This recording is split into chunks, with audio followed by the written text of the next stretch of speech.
अब हम purchase goodwill के कुछ फीचर्स देखेंगे।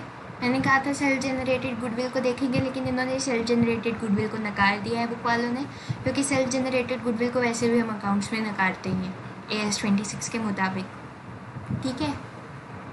और अब देखो सेल्फ जनरेटेड गुडविल का एक एग्जाम्पल दिया है। क्या एग्जाम्पल दिया है? AB बिजनेस हाउस है, एक कंपनी है, उसने एक दूसरी कंपनी खरीदी, महागुण बिजनेस, ठीक है। कितने के लिए? 10 लाख रुपए के लिए। एसेट्स थे 20 लाख के, लाइबिलिटीज़ थी 12 लाख की। एसेट्स माइनस लाइबिलिटीज़ करते हैं तो क्या मिलता है? हमने पिछले वीडियो में बात की थी, नेट एसेट्स मिलते हैं उससे। नेट एसेट्स एक कंपनी का एक्चुअल वर्थ होता है।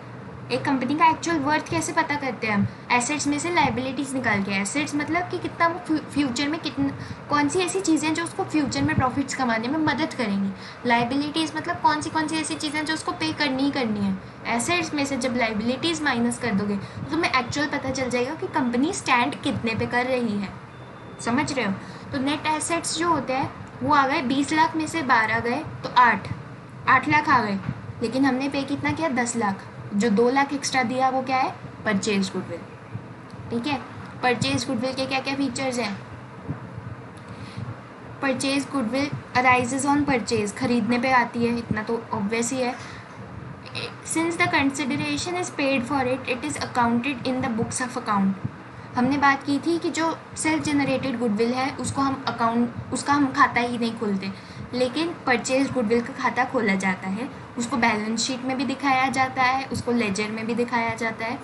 वैल्यू ऑफ गुडविल एक सब्जेक्टिव असेसमेंट है, पहले भी बात कर चुके हैं कि गुडविल क्या है। गुडविल है तुम्हें रेप्यूटेशन। जब हम गुडविल की वैल्यू निकालने की बात करते हैं तो हम किस चीज़ की वैल्यू निकालने की बात कर रहे हैं?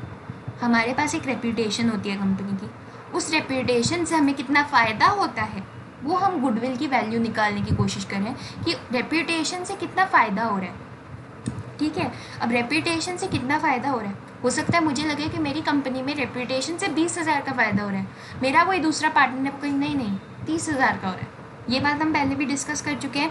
तो क्योंकि गुडविल की वैल्यूएशन जो है एक सब्जेक्टिव असेसमेंट है, हर बंदे का अपनी गुडविल की वैल्यूएशन होती है, इसलिए जब बेचने खरीदने के वक्त गुडविल की वैल्यूएशन की जाती है तो दोनों परचेज़र और सेलर, जो बायर है और जो सेलर है, दोनों को अग्री करना पड़ता है कि हम किस तरीके से गुडविल को वैल्यूएट करेंगे, हम कितना मान के चलेंगे कि कंपनी को रेप्यूटेशन से कितना फ़ायदा हो रहा है, वो हम कितना मान के चलें। तो दोनों को एक अग्री करना पड़ता है एक पॉइंट पे आके, ठीक है। It is amortised at the earliest but not later than its useful life. मतलब सिंपल सी बात है, AS 26 ने एक रूल बना रखा है कि विद इन 10 ईयर्स, 10 साल के अंदर अंदर गुडविल को राइट ऑफ करना ही करना है।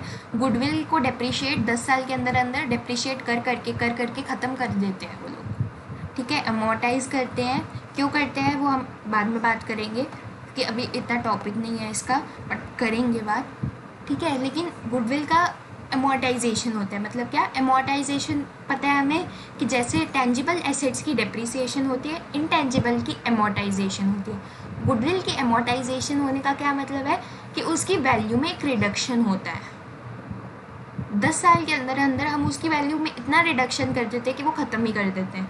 50,000 की अगर शुरू होगी ना तो 10 साल के अंदर अंदर हमें उस 50,000 को ख़त्म करना है। समझ पा रहे हो बात को? तो मतलब हर साल हम 5,000 उसमें से कम करते जाएंगे, ऐसे ही चलता है। Value of goodwill depends upon the purchasers expectation of future profits. Again बात की थी हमने, वैल्यू ऑफ गुडविल सब्जेक्टिव है, डिपेंड करता है हर बंदे पे। वैल्यू ऑफ गुडविल, परचेजर कितनी गुडविल की वैल्यू तुम्हें देने को तैयार है, वो डिपेंड करता है कि उसको क्या लगता है कितने फ्यूचर प्रॉफिट्स, तुम्हारी रेप्यूटेशन जो है वो कितना फ्यूचर में फ़ायदा करने में मदद करेगी। अगर उसको लगता है कि हाँ बहुत ज़्यादा फ़ायदा करने में मदद करेगी, हो सकता है वो ज़्यादा रुपए दे तुम्हें गुडविल के। अगर उसको लगता है कि नहीं इनकी तो इतनी अच्छी रेप्यूटेशन है ही नहीं मार्केट में, इनसे तो कोई ख़रीदता ही नहीं है सामान, वो तुम्हें उतने पैसे देगा ही नहीं गुडविल के। समझ रहे हो बात को? ये थे परचेज गुडविल के फीचर्स।